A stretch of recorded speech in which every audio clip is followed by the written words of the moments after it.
2002 Polaris Sportsman caliper rebuild. Bought a cheap one offline, and of course I should have known better. This bottom's out before the flared fitting hits the bottom where it seals, so I'm obviously returning this one. This one goes from the front brake control, and what happened is it froze up, so it busted. So I bought a new brake line. It's gonna be banjo.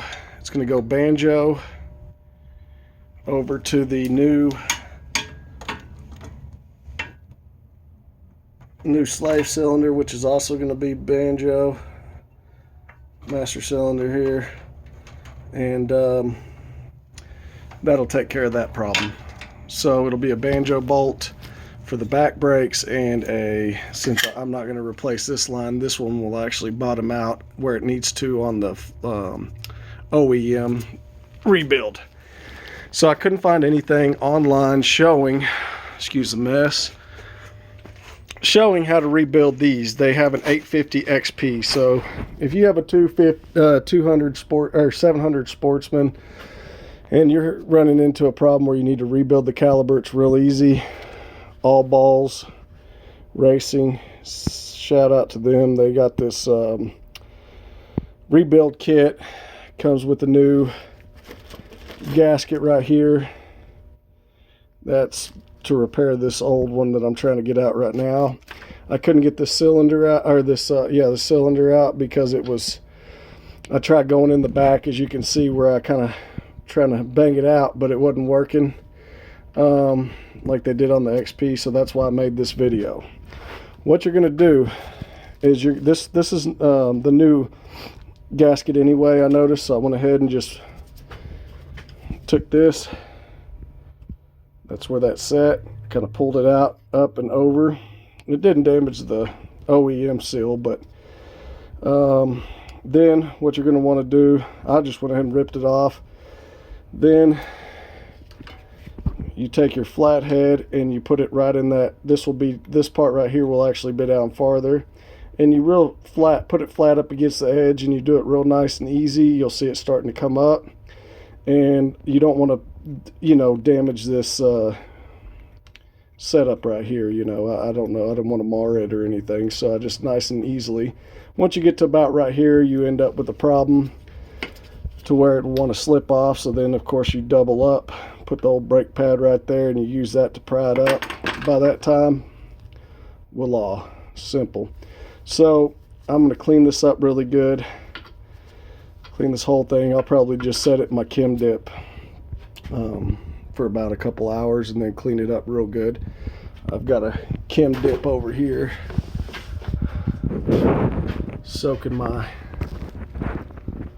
don't know if you can see it that well, but I'm gonna put on my shop light. There we go. So I've got a chemical bath going right here with chem dip. You don't want to let it soak, since it's aluminum. You don't want to let it soak for over, let's see here, put this up. You don't want to let it soak for longer than 4 hours, it says on there, for aluminum. So what I did is I've got it soaking the exhaust ports and stuff. Oh, we don't want to mix those up. These are probably, doesn't matter if they're in order, but I'm letting these valves soak as well. Let me flip this over for you so you can see the bottom. So there we go. See all that? That's just coming right out. Probably make another video real quick on how this works. Anyway, so I'm probably going to set it in this chemical bath after this. It's called, I'll show you the container. Chem dip is what it's called. Okay, here it is. Okay. Chem dip. I'll probably soak that caliper in there and be good to go. Old trusty needed new rings, so I went ahead and got a flex hone. You want a 240 AO. for aluminum. And it's going to be right here, dingleberry hone, whatever you want to call it. Look up on how to use that. The guy has a video out there doing it, and he goes straight in like that while it's moving. But you also want to flip the cylinder and do it the other way, and you want to do it pretty good. It's perfect. It's not going to hurt the nickel plating or whatever it is, nickel seal. I've got the cylinder head. I'll just label this video brake rebuild and more. So you're not going to be able to see it really well, but this is coated with oil so it doesn't rust. While I was waiting on the flex hone to get here, this is actually not marred at all, I ran my finger. There's not even a up and down scratch on it. I'm actually going to reuse the pistons. They're good as well. Just let's see what I got here. Got new valves, which I don't recommend these. I'm working on getting these set up. Your valves, there's a way to tell if they're bad or not. Your stems. So I've got the new piston rings. I've actually got the new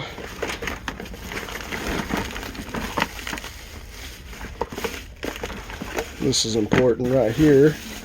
It's going to be these right here.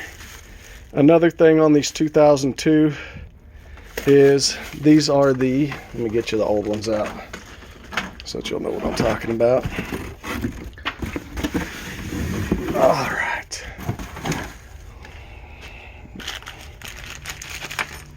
These right here are going to be your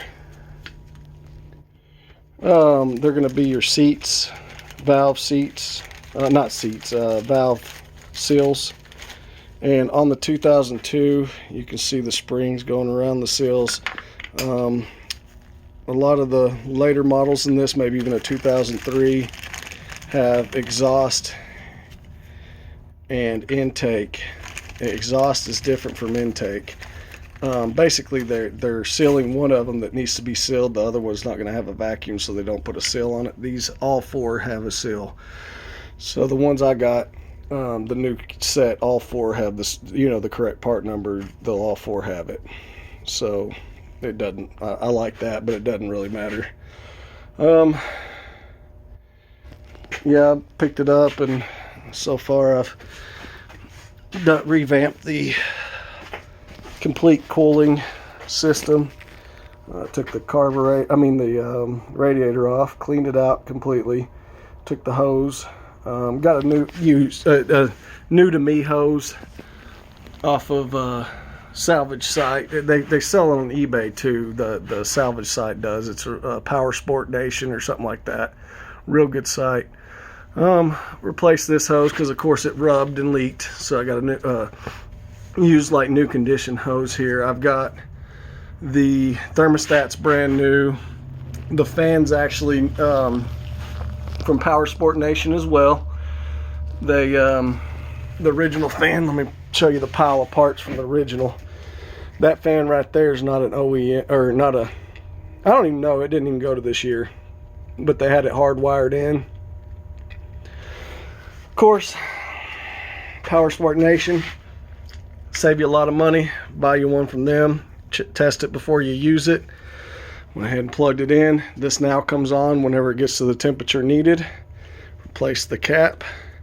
So now that instead of being hot wired this to the ignition or to the switch, this controls the fan, not the other way around. I mean, that probably would be fine for some of you, but you'll end up basically a bigger load on your battery, and it's just not worth it. And it'll wear out your fan quicker. Okay, so replace that. Bunch of stuff on this. Got me a new diaphragm pump just in case, new filter, carburetor I completely cleaned, rebuilt with OEM parts.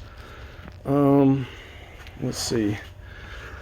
Speaking of OEM, I have down here's the Polaris gasket. That white envelope's the actual Polaris gasket. I have the head gasket. I have the base gasket coming, which this is going to be fun to get off. I'm going to soak rags and set it over it, towels and set it over it with WD-40, and then use these. Probably won't work, but plastic razor blades to get that off. Once I do that, I've already tested the lifters. Yeah, I pulled them out. There's no wear, there's no concave, and I just did the specs and can't press them in, so that's real easy to get out too. I took that magnet on the side of there. You can see that fishing magnet, and I stuck that on top, and it pulled them lifters right out. I've got the OEM boot that goes over this to band clamps or whatever. I've got the here we are, new seat foam, new material for the seat. Power Sport Nation came in handy again with this. I actually bought the front grill, and I didn't realize that the only thing I bought was this with the mesh, below it with the mesh, but this right here, this, pull it out, it's easier to explain. This is 2 pieces. The screen part I did not buy, I bought the grill. And so I went back and bought the, actually I bought the screen, and that stabs right on the front to keep the stuff out. I bought the screen and I didn't realize that the grill was separate, and then I bought it, and then it turns out that it actually, thank goodness Power Sport Nation sent both, so I returned the other one. Rebuilt the entire rear end bushings and such that needed it. These are notorious, I'm sure, for going out. Plastic bushing here, plastic bushing here was missing. These are brand new rubber, brand new rubber, both sides. This one didn't have any tears in the boots. This one was completely torn, and it was just not even attached to anything in there, basically just spinning. So I replaced that.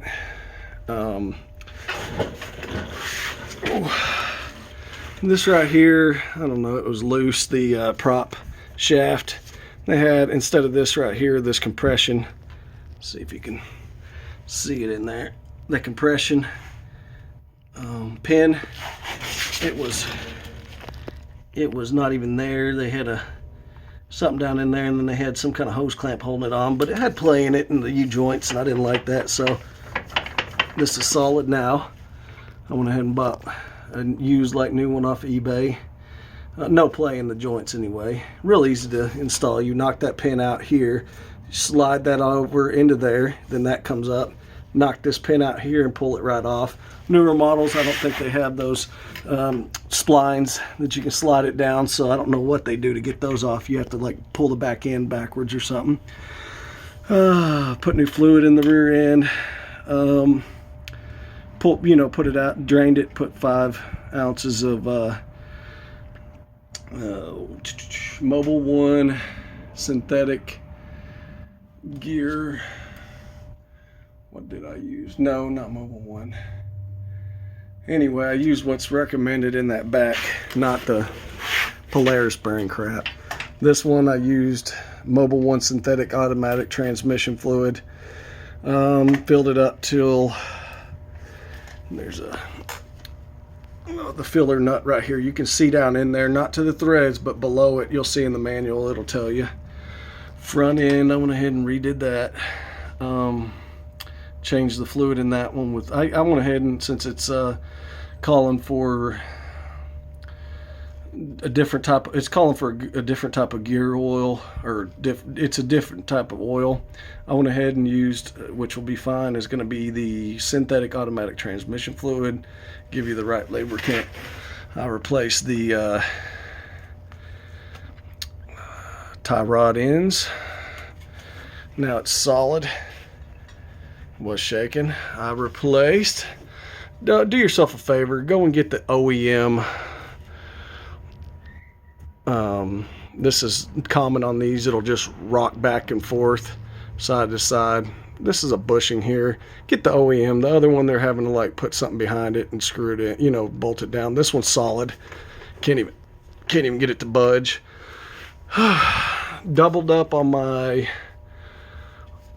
O-rings, or the rubbers here. There's rubbers on the top of these. Pull that nut off, put your double rubber on there. I took it from the other side and I got 2 more rubbers coming. Rubber washers. That'll keep it from doing this number. See how solid this one is? Not even a little bit of play. It was looking almost as bad as that. New rings, new, let's see, valve seals. I think that's about it. I'm sure there's a few things I forgot. I had to change the key out. They didn't have the key. So of course the one I bought off Amazon didn't work. So I put the OEM back in with this new tumbler from the Amazon one. So that basically I just use this tumbler now. So alright, thanks for watching.